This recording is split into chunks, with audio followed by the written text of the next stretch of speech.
الحمد للہ وکفا وسلام علی عبادہ الذین اصطفى اما بعد اعوذ باللہ من الشیطان الرجیم بسم اللہ الرحمن الرحیم والذین آمنوا اشد حبا للہ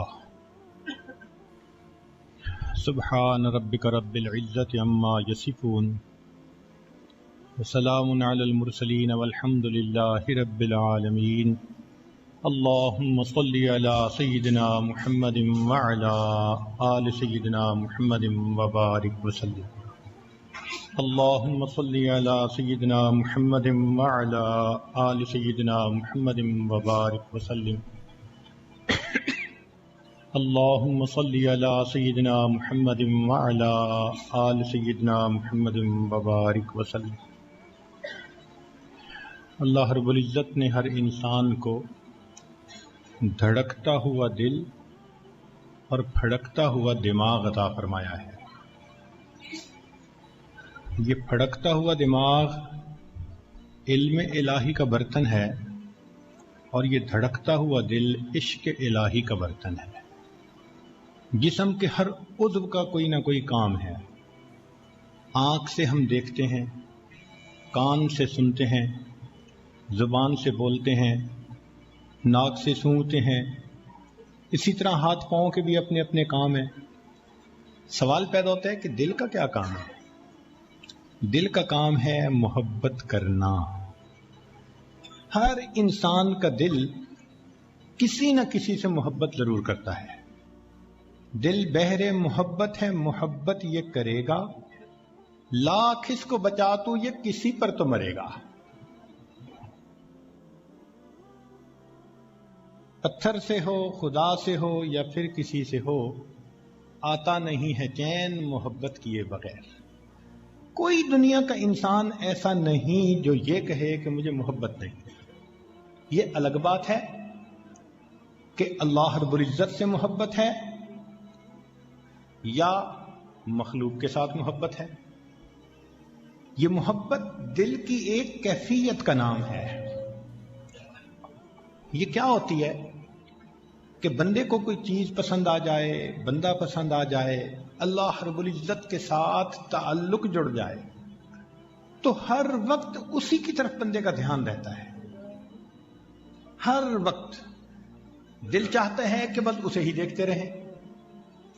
چنانچہ بچپن میں ہم ایک پنجابی زبان میں نعت سنا کرتے تھے، ایسا نقش پکے تیرا محبوبہ جدوں ویکھاں سامنے تو ہوویں۔ ایسا نقش پکے تیرا محبوبہ جدوں ویکھاں سامنے تو ہوویں، اکھاں میٹاں تے تیری شکل دسے، اکھاں کھولاں تے سامنے تو ہوویں۔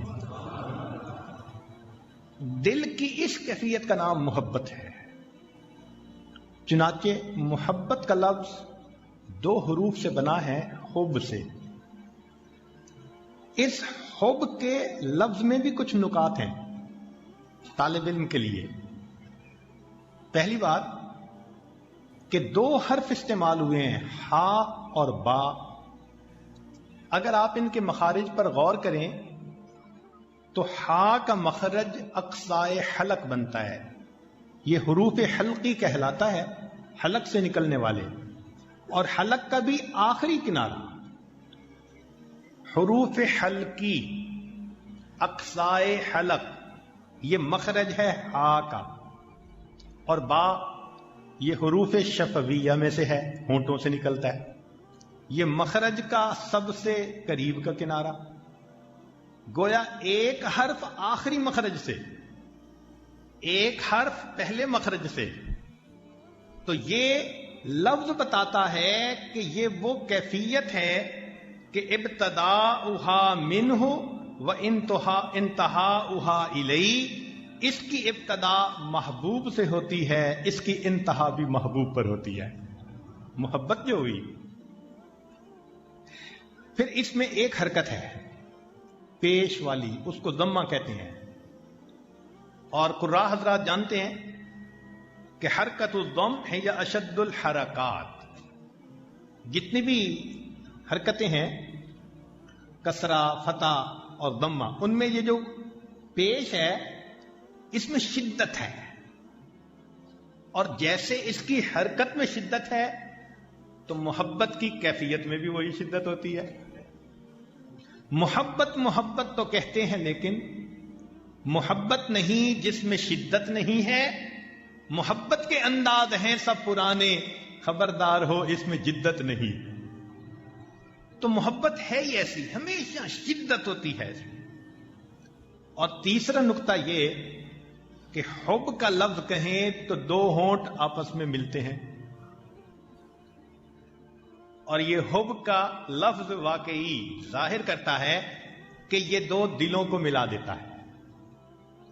اگر شرعی تعلق ہو تو یہ دو بندوں کے دلوں کو ملاتا ہے، اور اگر اللہ سے محبت ہو تو بندے کو اپنے رب سے واصل کر دیتا ہے۔ اس کے بارے میں علماء نے بہت سارے اقوال کہے، ان میں سے صرف چند ایک نمونہ کے طور پر سن لیجئے۔ فرمایا المحبت ہی المیل الدائم بالقلب الحائم۔ حائم کا لفظ ہیم سے بنا، شرب الہیم، پیاسا، پیاسے دل کا کسی کی طرف متوجہ رہنا، اس کا نام محبت ہے۔ جیسے پیاسے کو پانی کا ہر وقت دھیان، تو جب دل محبت کرتا ہے تو یہ بھی محبوب کی طرف ہر وقت دھیان رہتا ہے۔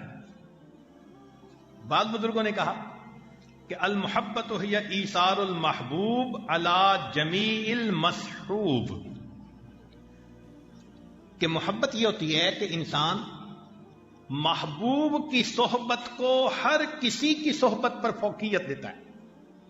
وہ چاہتے ہیں بس محبوب میرے ساتھ ہو، مجھے دنیا میں کسی اور کی کوئی ضرورت نہیں ہے۔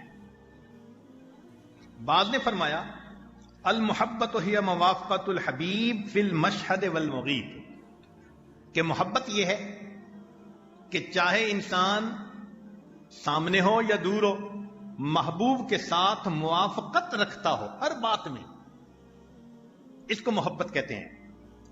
ایک مرتبہ جنید بغدادی رحمت اللہ علیہ سے پوچھا گیا کہ اللہ رب العزت کی محبت کو ہم ڈیفائن کیسے کر سکتے ہیں؟ عجیب بات انہوں نے فرمائی، فرمانے لگے المحب هو عبد ذاہب عن نفسہ۔ محب وہ بندہ ہوتا ہے جو اپنے آپ کا بھی نہیں رہتا، متصل بذکر ربہ، ہر وقت اللہ کے ذکر کے ساتھ جڑا ہوا ہوتا ہے، قائم باداء حقوقہ، اللہ تعالیٰ کے جو حقوق ہیں ان کو ادا کرنے پر ہر وقت قائم ہوتا ہے، ناظر الیہ بقلبہ، دل سے اللہ کی طرف متوجہ ہوتا ہے، دیکھتا ہے کہ میرے محبوب مجھ سے چاہتے کیا ہے، احرقت قلبہ انوار ہیبتہ، اس کا دل اللہ رب العزت کی انوار کی ہیبت سے جل چکا ہوتا ہے۔ فإن تکلم فباللہ، بات کرتا ہے تو اللہ کے بارے میں، فإن نطق فعن اللہ،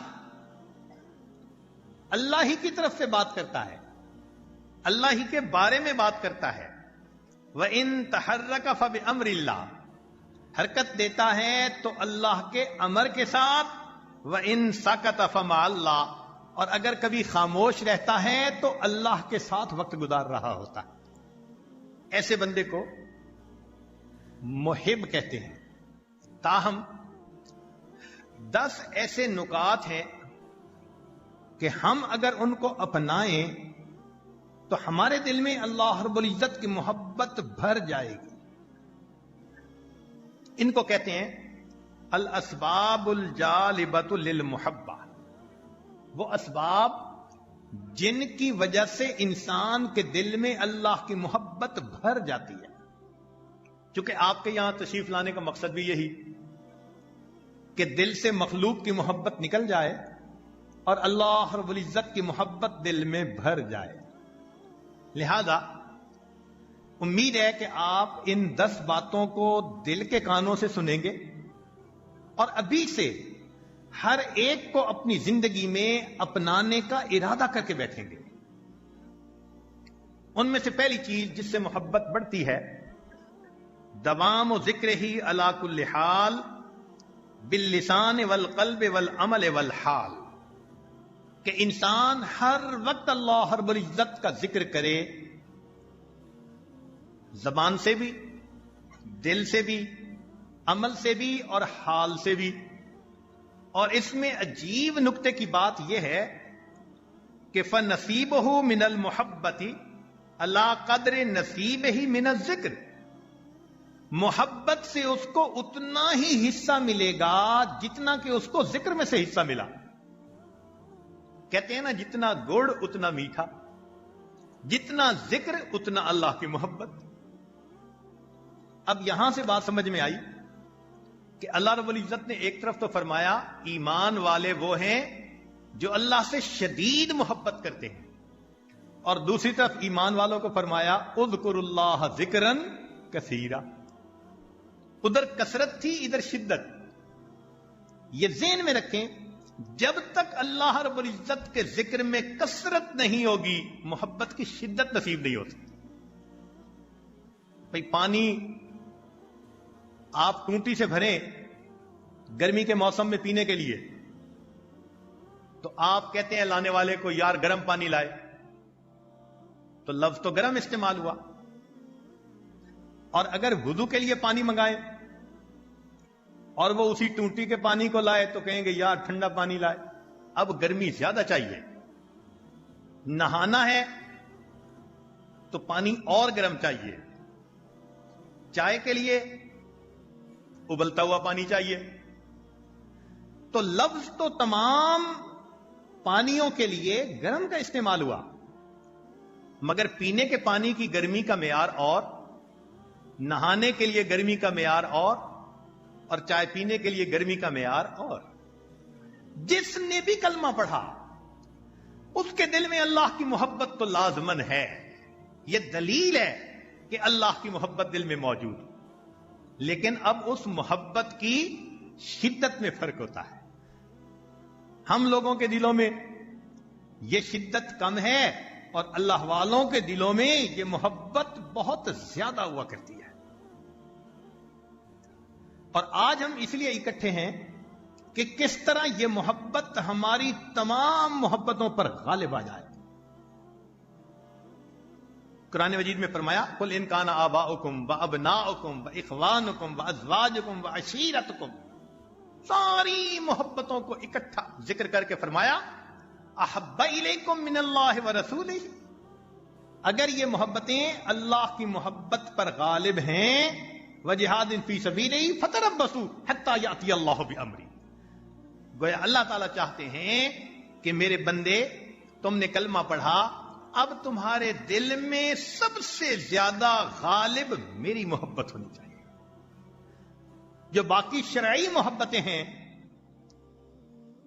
وہ اپنی جگہ، اگر وہ بھی راستے میں رکاوٹ بنے تو تم قدم رکھ کے آگے بڑھو، منزل تمہاری کچھ اور ہے۔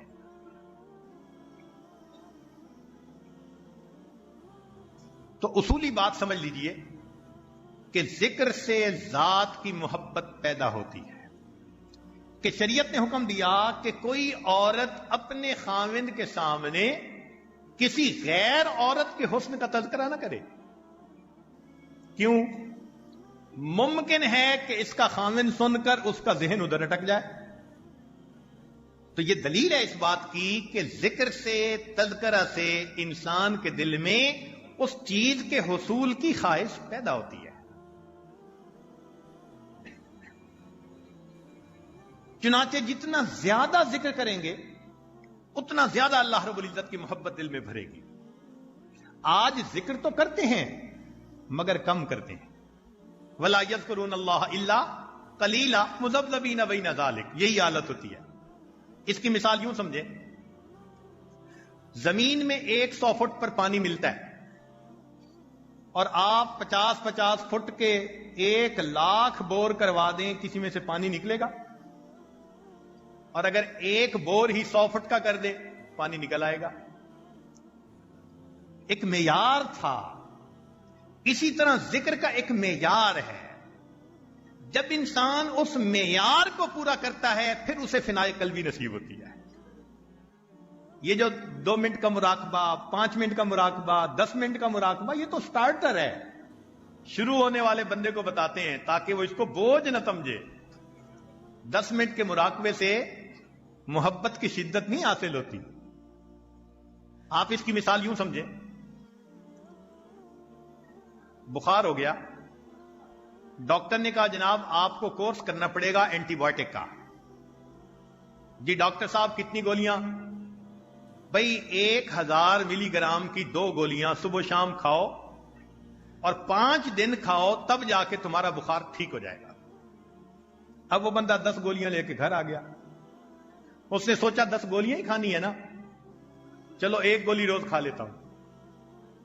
اگر وہ 1 گولی روز کھاتا رہے تو کیا 10 دنوں میں بخار اتر جائے گا؟ کبھی نہیں اترے گا. جی ڈاکٹر صاحب آپ نے جو گولی بتائی تھی میں نے وہی کھائی. ڈاکٹر صاحب کہیں گے جناب مقدار کا اس میں دخل تھا.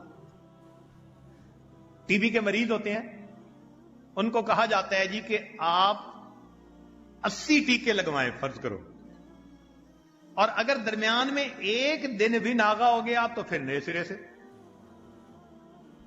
تو دنیا کی بیماریوں کے علاج کے لیے دوائیوں کا تسلسل اتنا ضروری، تو دل کی بیماری کے علاج کے لیے ذکر کا تسلسل کتنا ضروری ہوگا. آج کل کے سالک، آج بھی مراقبہ نہیں ہوا، کل بھی نہیں ہوا. نہ ناشتہ قضا ہوتا ہے، نہ دوپہر کا کھانا، نہ رات کا کھانا. کیا چیز قضا ہوتی ہے جی؟ مراقبہ نہیں ہوتا. یہ تو ایسی بات ہوئی کہ مجنوں سے پوچھیں کیا حال ہے، کہ جی کیا کریں لیلا کو یاد کرنے کا وقت نہیں ملتا.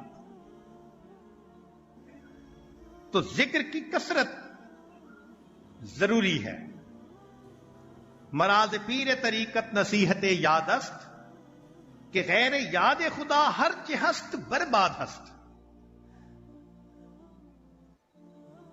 اس لیے ہمیں کثرت سے ذکر کرنا چاہیے تاکہ ہمیں فنائے قلب کی کیفیت حاصل ہو جائے.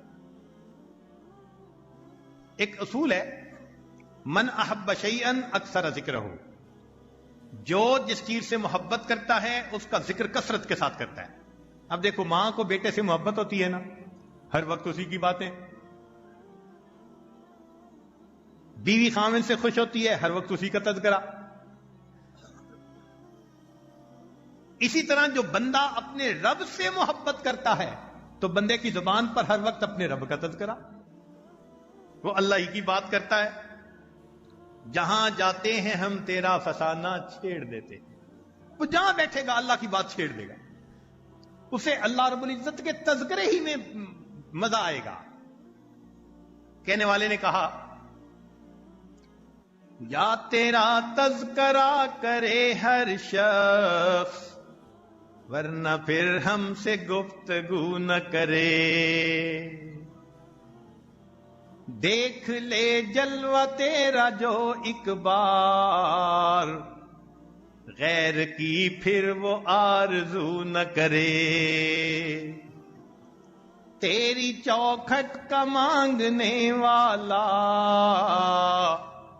شکوے دنیا کے روبرو نہ کرے. تو جب دل میں محبت ہوتی ہے تو دل چاہتا ہے جی یا تو اللہ کا کوئی تذکرہ کرے، اور اگر نہیں تو پھر مجھ سے بات ہی نہ کرے. یہ ذکر اللہ رب العزت کی محبت کو دل میں پیدا کر دیتا ہے. چنانچہ ہمارے اکابر کثرت سے ذکر کرتے تھے. حضرت خواجہ فضل علی قریشی رحمۃ اللہ علیہ کھیتی باڑی کا کام فرماتے تھے. فرمانے لگے کہ ایک دن میں نے اس میں ذات کی جو ضربیں اپنے دل پر لگائیں ان کی گنتی کی تو ایک دن کی تعداد 80,000 نکلی. ایک دن میں 80,000 مرتبہ اللہ کی ضرب دل پر لگائی. یا اللہ.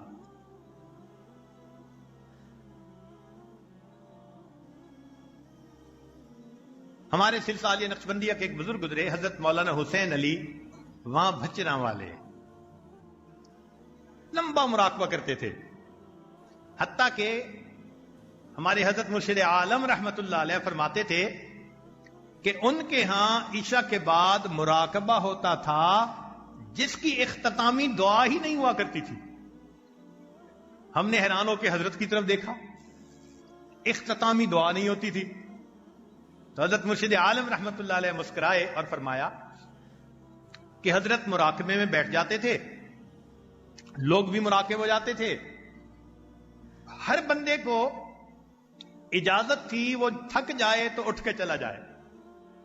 ایک گیا، دوسرا گیا، تیسرا گیا، ایسا وقت آتا کہ سارے چلے جاتے اور حضرت جب آنکھ کھولتے تو پتہ چلتا کہ سب اپنے گھروں کو جا چکے، اٹھتے تھے اور تہجد کی نیت باندھ لیتے تھے. عشاء کے بعد مراقبے کی اختتامی دعا ہی نہیں ہوتی تھی.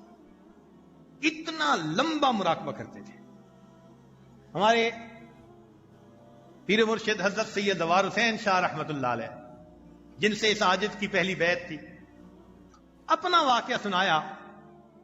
فرمانے لگے کہ ایک مرتبہ حضرت مولانا حسین علی رحمت اللہ علیہ کے ایک خلیفہ تھے، ہم ان کے پاس ملنے کے لیے چلے گئے. تو حضرت اس زمانے میں ایک سکول میں استاد تھے، ٹیچر تھے. گئے کہ بھئی تھوڑی دیر بیٹھیں گے اور آ جائیں گے. جب ملے وہ فرمانے لگے بھئی تھوڑی دیر بیٹھ کے اللہ کو یاد کر لیں، مراقبہ کر لیں. سب مراقب ہو گئے. مراقبہ اتنا لمبا، آدھا گھنٹہ گزر گیا، 1 گھنٹہ گزر گیا، 1.5 گھنٹہ، 2 گھنٹے، 2.5 گھنٹے، 3 گھنٹے. حضرت فرماتے ہیں ہم نے پیچھے ڈیوٹی پہ جانا تھا، ہماری طبیعتیں پریشان کہ اب حضرت دعا نہیں کر رہے اور بغیر دعا کے اٹھ کے جانا ادب کے خلاف نظر آتا تھا. تو ہم طبیعت بہت پریشان کہ اب کریں تو کیا کریں. اتنے میں انہوں نے دعا کروائی اور دعا کروانے کے بعد فرمانے لگے بھائی آیا کرو تو ذکر کے لیے کچھ وقت لے کے تو آیا کرو. 3 گھنٹے کا مراقبہ کروایا اور ساتھ یہ فرمایا کہ آیا کرو تو کچھ وقت لے کے آیا کرو. ہمارے اکابر ایسا ذکر کرتے تھے. چنانچہ مصر میں ایک بزرگ گزرے ہیں سید احمد بدوی رحمت اللہ علیہ، مجھے ان کا مزار مقبرہ دیکھنے کا موقع ملا. عجیب ان کے حالات، مگر مختصر یہ کہ وہ مراقبہ کرتے تھے گھنٹوں کا نہیں، دنوں کے حساب سے. 1 ہفتے کا مراقبہ، مراقبے سے اٹھتے، نماز پڑھتے، واپس آ کے پھر مراقبہ، پھر اگلی نماز کے لیے اٹھتے، نماز پڑھ کے پھر مراقبہ. 1 ہفتہ مراقبے میں ہی گزارا کرتے تھے. اور ان کے حالات زندگی میں لکھا ہے کہ 40 دن مراقبے میں گزارے اور ایک مرتبہ انہوں نے 6 مہینے مراقبے میں گزارے. ضروریات سے فارغ ہونا اور پھر مراقبہ، کھانے سے فارغ پھر مراقبہ، نماز سے فارغ پھر مراقبہ. لیکن کثرت مراقبہ کی وجہ سے ان کے چہرے پہ اتنا نور آ گیا تھا کہ عام آدمی ان کے چہرے کا نور برداشت نہیں کر سکتا تھا. چنانچہ عمر کے آخری حصے میں وہ اپنے چہرے پر پردہ کرتے تھے جیسے عورتیں چہرے کو چھپاتی ہیں. مشہور واقعہ ہے، ایک خادم تھا جس نے کئی سال خدمت کی. اس نے کہا کہ حضرت اتنے سال خدمت کی، آپ کا چہرہ دیکھنے کی بڑی تڑپ ہے، ایک مرتبہ تو دکھا دیجئے. چہرے سے کپڑا ہٹایا، ان کا وہ خادم برداشت نہ کر سکا، گرا اور اس کو موت آ گئی. تو ہمارے اکابر گھنٹوں مراقبہ کرتے تھے اور آج ہم منٹوں مراقبہ کرتے ہیں. جی میں 5 منٹ مراقبہ کرتا ہوں.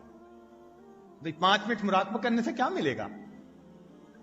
اس لیے سب سے پہلا پوائنٹ جس سے اللہ تعالی کی محبت دل میں بڑھتی ہے وہ ہے دوام و ذکر ہی علی کل حال. ہر وقت دل میں اللہ رب العزت کی طرف دھیان رہے. یہ اللہ کا ذکر انسان کے دل سے نفسانی، شیطانی، شہوانی محبتوں کو نکال دیتا ہے.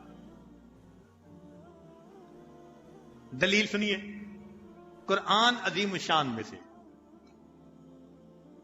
جب ملکہ بلقیس کے پاس سلیمان علیہ السلام کا خط گیا تو اس نے مشورہ کیا اپنے امیروں سے کہ مجھے کیا کرنا چاہیے. انہوں نے کہا جو قدم اٹھائیں گی ہم آپ کے ساتھ ہیں. سمجھدار تھی، کہنے لگی کہ نہیں، ان الملوک اذا دخلوا قریۃ افسدوها، جب بادشاہ کسی بستی میں داخل ہوتے ہیں فساد مچا دیتے ہیں، وجعلوا اعزت اہلها اذلہ، اور جو وہاں عزت والے ہوتے ہیں ان کو ذلیل کر کے اس بستی سے نکال دیتے ہیں. یہ تو اس آیت مبارکہ کا ظاہری ترجمہ ہوا. حضرت اقدس ثانی رحمت اللہ علیہ بیان القرآن تفسیر میں فرماتے ہیں کہ اس آیت میں ایک بہترین استعارہ ہے. کیا؟ کہ اگر قلب کو قریہ سمجھ لیا جائے اور اللہ کے نام کو مالک الملک بادشاہ وہ سمجھ لیا جائے تو پھر اس کا مفہوم کیا بنے گا؟ ان الملوک اذا دخلوا قریۃ، جب اللہ کا نام انسان کے دس کی بستی کے اندر داخل ہوتا ہے افسدوها، انقلاب پیدا کر دیتا ہے، وجعلوا عزت اہلها اذلہ، اور جو نفسانی محبتیں دنیا کی ہوں یا بندوں کی پہلے سے موجود ہوتی ہیں یہ ان تمام محبتوں کو ذلیل کر کے دل سے نکال دیتا ہے. چنانچہ کتابوں میں ایک عجیب واقعہ لکھا ہے. بادشاہ کی جوان العمر بیٹی اس کے کپڑے دھل کے آتے تھے.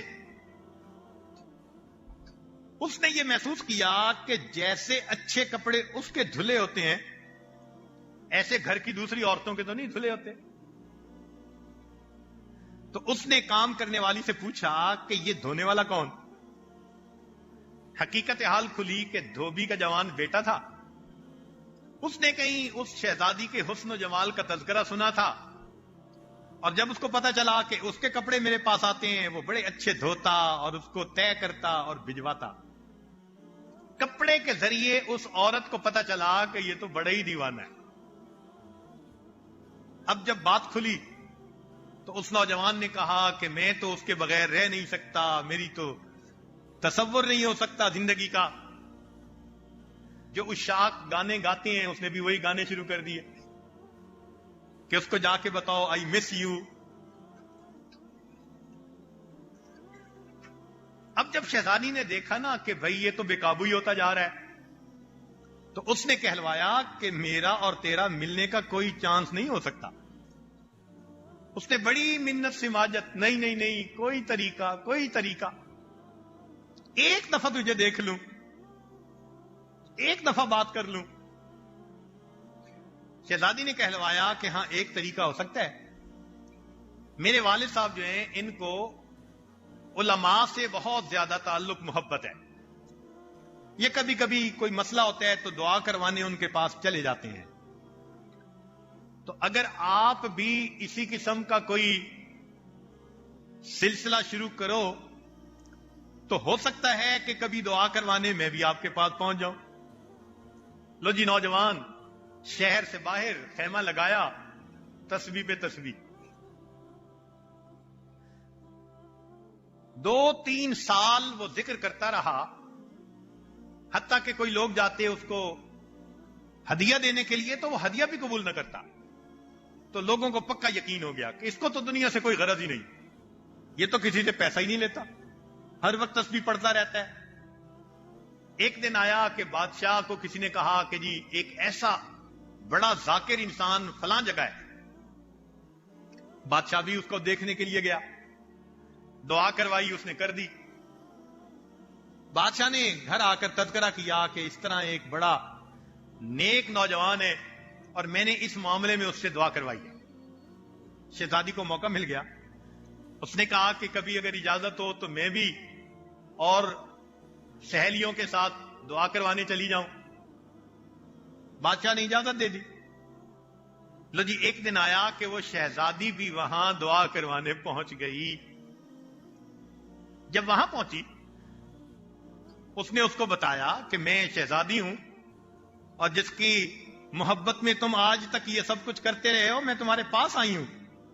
اس نے آنکھ اٹھا کے نہیں دیکھا. شہزادی کو بڑی حیرانگی ہوئی تو اس نے کہا فقالت لہو انا مطلوبک. شہزادی کہنے لگی میں تمہارا مطلوب ہوں.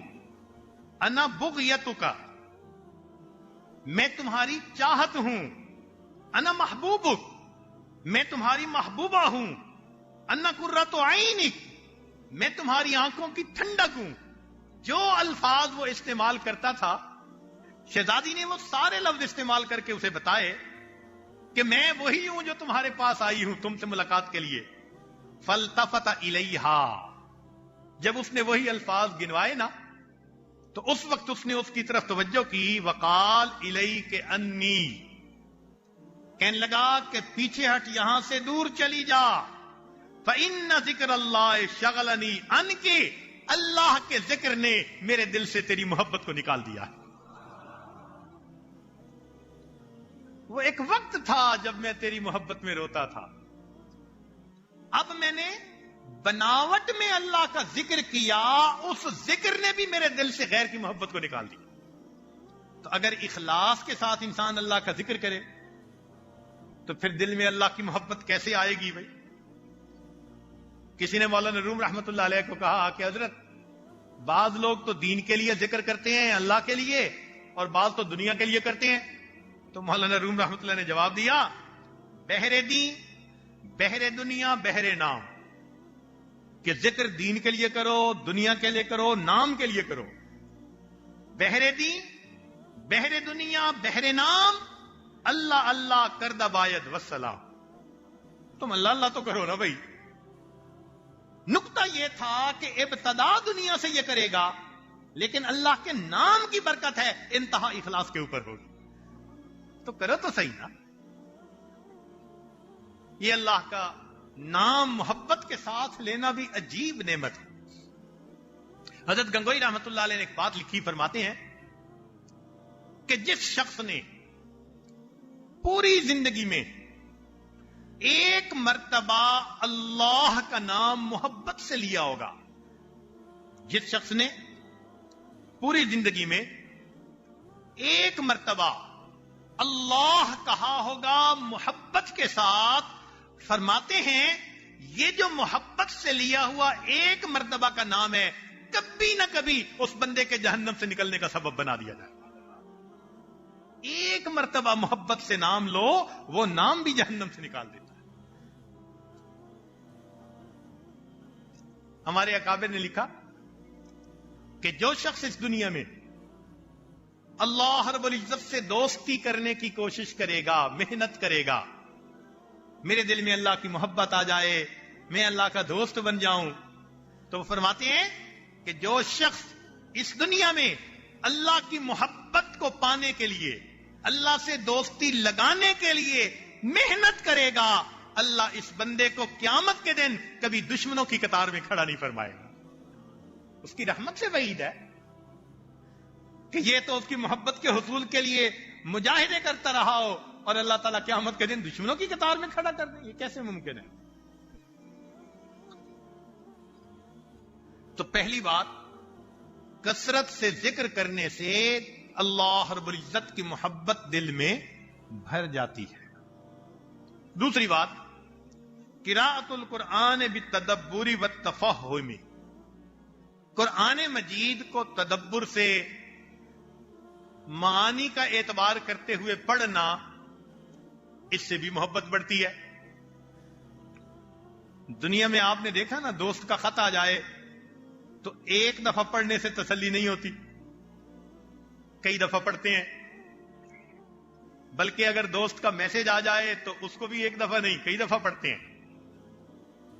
یہ قرآن مجید اللہ رب العزت کی طرف سے اپنے بندوں کے لیے ایک خط اور پیغام کی مانند ہے. لہذا مومن اس قرآن مجید کو شوق ذوق کے ساتھ پڑھے دیکھے دل میں محبت کیسے پیدا ہوتی ہے. آج اگر محبت ہے کہیں فون پہ باتیں آدھا گھنٹہ ایک گھنٹہ گھنٹوں باتیں. مومن کی بھی یہی پہچان کہ دل میں اللہ رب العزت کی محبت ہوتی ہے لہذا قرآن مجید کے ذریعے وہ اپنے اللہ سے ہم کلامی کرتا ہے. 1 گھنٹہ تلاوت، 2 گھنٹے تلاوت، جی نہیں بھرتا تلاوت کرنے سے. سیدنا عثمان غنی اللہ عنہ فرمایا کرتے تھے لو طہرت قلوبنا لما شبعت من کلام اللہ، اگر ہمارے دل گناہوں کی ظلمت سے پاک ہوتے ہمارا دل قرآن مجید پڑھنے سے کبھی بھی نہ بھرتا. یہ پڑھنے کو دل نہیں کرتا، گناہوں کا وبال. جلدی دل لکتا آ جاتا ہے، گناہوں کا وبال. اور ہمیں لذت ملتی کیوں نہیں؟ گناہوں کی وجہ سے. نزلے زکام کا مریض ہو، نہ اس کو کستوری کا پتا، نہ شمامت العنبر کا پتا، اس کو خوشبو کا کیا پتا، وہ تو نزلے کا مریض.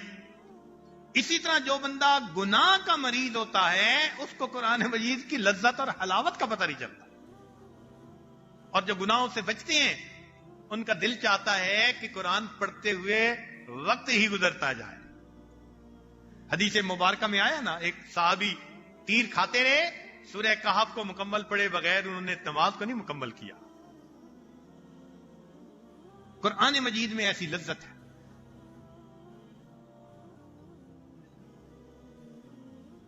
چنانچہ جو آج قرآن مجید پڑھے گا، قرآن مجید قیامت کے دن اس کی شفاعت کرے گا.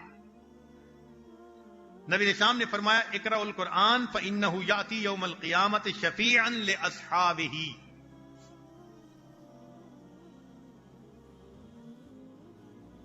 اور عبداللہ ابن امام احمد نے کتاب السنہ میں مرفوع حدیث نقل کی، کان الناس یوم القیامت لم یسمعوا القرآن من الرحمن فإذا سمعوه من الرحمن فكأنهم لم يسمعوه من قبل ذلك.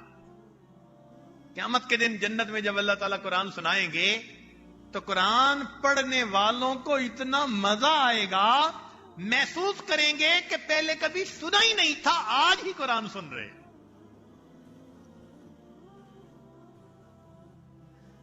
فاسق لوگوں کو اگر کوئی گانا پسند ہوتا ہے تو وہ ایک دفعہ نہیں سنتے، گاڑیوں میں لگا دیتے ہیں، گھروں میں لگا لیتے ہیں، درجنوں دفعہ نہیں، سینکڑوں دفعہ. ایک ہی گانا دل نہیں بھرتا، سینکڑوں دفعہ. مومن کا بھی یہی حال. اللہ رب العزت سے محبت ہوتی ہے، قرآن روز پڑھتے ہیں مگر ہر مرتبہ پڑھنے کا لطف جدا ہوا کرتا. تیسری چیز جس سے کہ اللہ رب العزت کی محبت بڑھتی ہے، التقرب الی اللہ بالنوافل بعد الفرائض.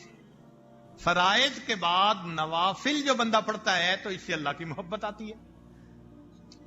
ایسے نوافل پڑھنے والے بندے سے اللہ محبت فرماتے ہیں، اور جب اللہ محبت فرماتے ہیں تو اس بندے کے دل میں اللہ کی محبت خود بخود آ جاتی ہے. چنانچہ حدیث پاک میں ہے وما یزال عبدی یتقرب الی بالنوافل حتی احبہ. بھائی نوافل پڑھنے والے سے محبت کیوں؟ اس کی وجہ سن لیجئے. آپ کا نوکر 8 گھنٹے ڈیوٹی دیتا ہے مگر آپ کے دل میں اس کی کوئی محبت نہیں آتی. لیکن اگر 8 گھنٹے سے زیادہ آپ کا کوئی کام کر رہا ہے تو آپ محسوس کرتے ہیں یار اپنے ذاتی وقت میں میرا کام کر رہا ہے. نوکر آئے، صاحب یہ بڑا اچھا شہد مل رہا تھا، میں نے سوچا میں اپنے صاحب کے لیے لے جاتا ہوں. آپ اس کی پیمنٹ بھی کریں گے، دل میں اس نوکر کے بارے میں ایک تعلق بھی پیدا ہوگا. کیوں؟ اپنے وقت میں سے اس نے آپ کے لیے وقت نکالا. یہ جو نفل پڑھنے والا بندہ ہوتا ہے یہ اپنے وقت میں سے اپنے اللہ کے لیے وقت نکال رہا ہوتا ہے، اس لیے اللہ کو یہ پیارا لگتا ہے. ہمارے اکابر دن رات کی 10 نمازیں پکی پڑھتے تھے. 5 فرض نمازیں، 6 اشراق، 7ویں چاشت، 8ویں اوابین، 9ویں تہجد اور 10ویں صلاۃ التسبیح بھی پڑھتے تھے. بلکہ بعض اکابر تو تہجد میں روز صلاۃ التسبیح پڑھتے تھے، بلا ناغہ صلاۃ التسبیح. ہم نے ایسے بزرگوں کے پیچھے نماز پڑھی جو نماز میں ہر سجدے کے اندر کم از کم 40 مرتبہ یا 21 مرتبہ سبحان ربی الاعلیٰ پڑھا کرتے تھے. ہم 3 مرتبہ سے اوپر نہیں پڑھ پاتے. تو محبت تو کوئی اور چیز ہے نا.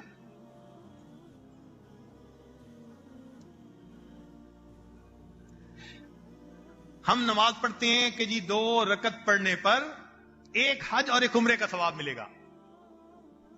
اللہ والے ثوابوں کو نہیں دیکھتے، وہ تو محبت کی بنا پہ پڑھ رہے ہوتے ہیں، اللہ کے حضور سجدہ ریز ہو رہے ہوتے ہیں. بندگی سے ہمیں تو مطلب ہے، ہم ثواب و عذاب کیا جانے، کس میں کتنا ثواب ملتا ہے، عشق والے حساب کیا جانے. شیخ عبدالاحد رحمت اللہ علیہ کے سامنے کسی نے تذکرہ کر دیا کہ جنت میں نماز نہیں ہوگی تو آنکھوں میں آنسو آ گئے. کسی نے کہا رو کیوں رہے ہیں؟ فرمان لگے اگر جنت میں نماز نہیں ہوگی تو پھر جنت میں مزہ ہی کیا آئے گا. حاجی امداد اللہ مہاجر مکی رحمت اللہ علیہ کے سامنے ایک نوجوان نے جنت کے تذکرے کیے تو حور و قصور کی باتیں شروع کر دی. حضرت خاموش رہے. جب اس نے بات مکمل کر لی تو حضرت فرمانے لگے کہ بھائی قیامت کے دن اگر اللہ رب العزت نے ہم پر مہربانی فرمائی تو میں تو اتنی درخواست کروں گا، اللہ اپنے عرش کے نیچے مصلی کی جگہ عطا کر دیجیے. مولانا یحییٰ رحمت اللہ علیہ لمبا سجدہ کرتے تھے. کسی نے کہا کہ حضرت اتنا لمبا سجدہ؟ فرمان لگے ہاں، جب سجدہ کرتا ہوں یوں محسوس ہوتا ہے کہ میں نے اللہ کے قدموں پہ سر رکھ دیا، میرا سر اٹھانے کو جی نہیں چاہتا. کیا سجدہ ہوگا جو بندہ اس طرح کر رہا ہو کہ آقا کے قدموں پہ میں نے سر رکھ دیا. تو نماز کا اپنا ایک مزہ. اسی لیے آج کل سالکین نوافل کم پڑھتے ہیں، پڑھنے چاہیے. کیوں؟ ہم نہیں جانتے کس جگہ کا کیا ہوا کون سا سجدہ میرے اللہ کو پسند آ جائے، کس سجدے پر مغفرت کا فیصلہ کر دیا جائے. اس لیے مصلی پر بیٹھنے کی عادت ڈالنی چاہیے. آپ یوں سمجھ سکتے ہیں کہ جس کو اللہ سے محبت ہوگی اس کو مصلی پہ بیٹھنے کے ساتھ محبت ہوگی. یہ جو مصلی سے وحشت ہوتی ہے نا، مسجد میں داخل ہونے سے وحشت، یہ اس بات کی دلیل کہ دل اللہ کی محبت خالی ہوتا جا رہا ہے. اور اگر اللہ کی محبت ہوتی تو سبحان اللہ. وہ ایک صاحب تھے، کافی ساری مچھلی خریدی، گھر لے جانے کے لیے مزدور چاہیے تھا. مزدور نے کہا بھائی میں لے تو جاؤں گا لیکن اگر درمیان میں نماز کا وقت آ گیا تو تسلی سے نماز پڑھ کے پھر آگے جاؤں گا. اس نے کہا ٹھیک. راستہ لمبا تھا، نماز کا وقت ہو گیا تو وہ نماز پڑھنے چلا گیا. اب مالک صاحب جو تھے انہوں نے تو فرض پڑھے اور باہر، تو یہ نفلیں بھی پڑھ رہے ہیں اوابین کی. تو مالک نے غصے سے باہر سے کہا ارے کون تجھے باہر نہیں آنے دیتا، ارے کون تجھے باہر نہیں آنے دیتا. تو اس بچے نے جواب دیا جناب جو آپ کو اندر نہیں آنے دیتا وہ مجھے باہر نہیں جانے دیتا. تو یہ اللہ کی توفیق ہوتی ہے. اللہ تعالیٰ پسند فرماتے ہیں بندے کو کہ مصلی پہ بیٹھا نظر آئے. اور اگر تہجد کی نماز نہیں ملتی، فجر کی نماز قضا ہوتی ہے،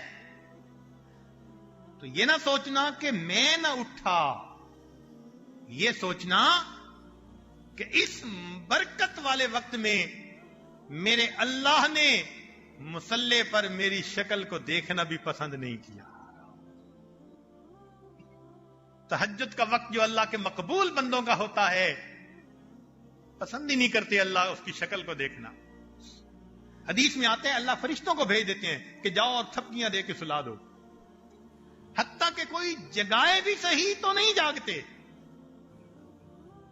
تہجد کی نہیں فرض نماز قضا کر بیٹھتے ہیں.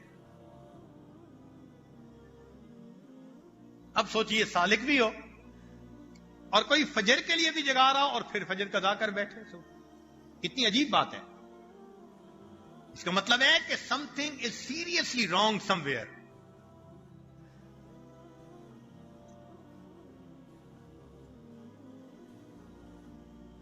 چوتھا عمل جس کی وجہ سے انسان کے دل میں اللہ رب العزت کی محبت بڑھتی ہے. ایثار ما یحبہ اللہ علی کل شیء سواہ، ہر چیز پر اللہ رب العزت کو فوقیت دینا. جو راستے میں رکاوٹ بن رہی ہے اس کو چھوڑ کر اللہ رب العزت کی محبت کو پانا.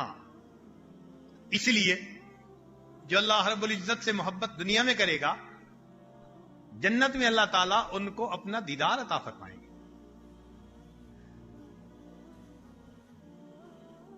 نبی علیہ الصلوۃ والسلام دعا مانگتے تھے کہ اے اللہ اسألک لذۃ النظر الی وجہک الکریم، اے اللہ آپ کے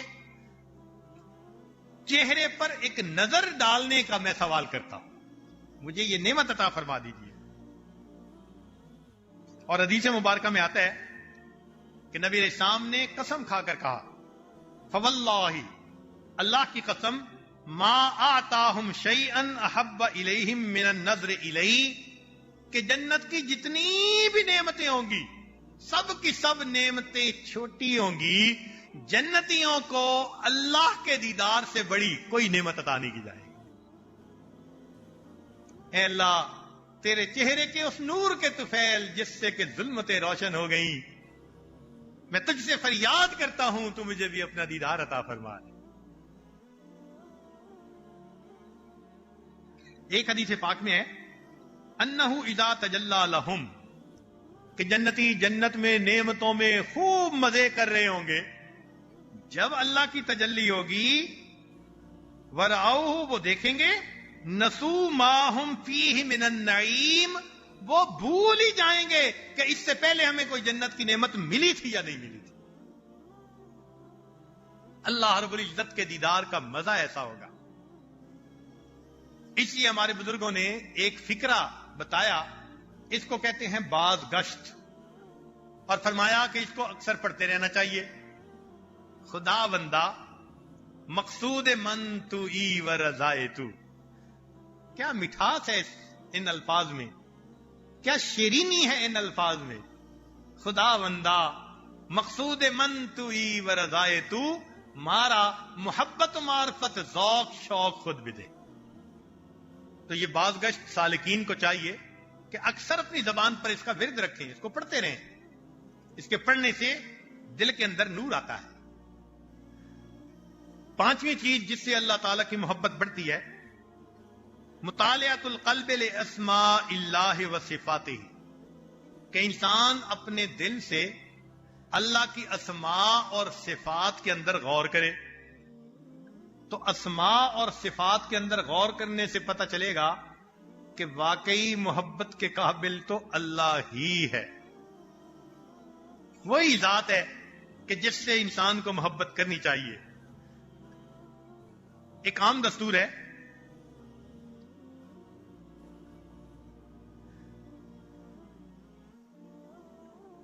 کہ انسان اس سے محبت کرتا ہے جو محسن ہو. تو اللہ رب العزت کے ہم پر کتنے احسانات. غور کریں تو دل میں اللہ تعالیٰ کی محبت، اور پھر یہ بھی سوچیں اللہ رب العزت ستار ہیں، اس نے ہمارے گناہوں کو چھپایا ہوا ہے.